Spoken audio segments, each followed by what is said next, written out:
అబ్బాయిలు ఉన్న తల్లిదండ్రులు ప్రతి ఒక్కరు కూడా ఆలోచించండి అమ్మా. అబ్బాయిలకి పెళ్ళిళ్ళు అవ్వడమే పెద్ద గగనం అయిపోయింది.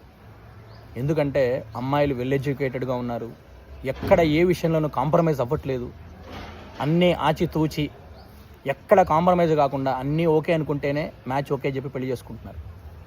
అబ్బాయిలు ఆలోచించండి. సెటిల్మెంట్ అని చెప్పి 30 ఏళ్ల వరకు పెళ్లి ప్రయత్నాలు చేయకుండా 30వ ఏట 29-30కి పెళ్లి ప్రయత్నాలు చేసి 35కి పెళ్ళిళ్ళు అవుతున్నాయి. ఆలోచించండి. సెటిల్మెంట్కి పెళ్ళికి సంబంధమే లేదు. చక్కగా చదివి మంచి ఉద్యోగంలో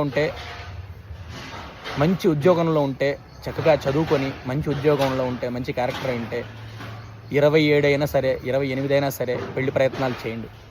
అబ్బాయి తల్లిదండ్రులు ముఖ్యంగా చెప్తున్నా, మీరు కూడా కొంచెం మారాలండి. అబ్బాయి తల్లిదండ్రులు ఇంకా కట్న కానుకలు ఇంకా ఏదో XYZ. ఎందుకంటే అమ్మాయిలు బాగా మెచ్యూర్డ్ అయిపోయారు. అందరూ బీటెక్లు ఎంటెక్లే. చాలా ఫిల్టర్ చేసి ఎక్కడ కాంప్రమైజ్ కాకుండా మ్యాచెస్కి ఓకే చెప్తున్నారు. ఆడపడుచులు ఉండొద్దు, తోడికోడలు ఉండొద్దు, చాలా ఉన్నాయి వాళ్ళ కోరికల లిస్టు. దానికి తగ్గట్టు మీరు కూడా మారాలి. అబ్బాయి తల్లిదండ్రులు మారాలి. ఇంకా కట్న కానుకలు, ఆస్తులు ఎంత ఉన్నాయి, అమ్మాయి పేరు మీద ఎంత రాస్తారు, ఇవన్నీ సిల్లీ క్వశ్చన్స్. వాళ్ళు యోగ్యులైతే ఇద్దరు సంపాదించుకొని వాళ్ళే కొనుక్కుంటారు. 30 ఏళ్ళకి పెళ్లి ప్రయత్నాలు చేస్తున్నారు. దానివల్ల లేట్ మ్యారేజెస్, సంతానం లేట్. ఆలోచించండి. అబ్బాయి పేరెంట్స్ ప్రతి ఒక్కరు కూడా ఆలోచించండి అమ్మా. 25 ఏళ్ల నుంచి మీరు ప్రయత్నం చేస్తేనే మీ అబ్బాయికి 30 ఏళ్ళకి పెళ్ళి అవుతుంది. ఎందుకంటే అబ్బాయికి పెళ్ళి అవ్వడమే గగనం అయిపోయింది. ఈ చిరాకుతోనే ఎంతోమంది సింగిల్గానే మిగిలిపోతున్నారు. ఒకప్పుడు అబ్బాయిలకి ఫుల్ డిమాండ్ ఉండేది, ఇప్పుడు రివర్స్ అయింది.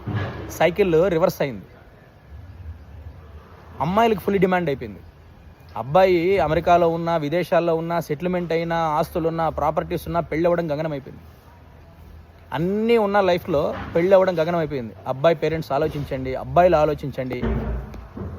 ఆలోచించి యంగ్ ఏజ్ నుంచే పెళ్లి ప్రయత్నాలు చేయండి. అప్పుడు కానీ మీకు 28, 29, 30కి పెళ్ళి అవ్వదు.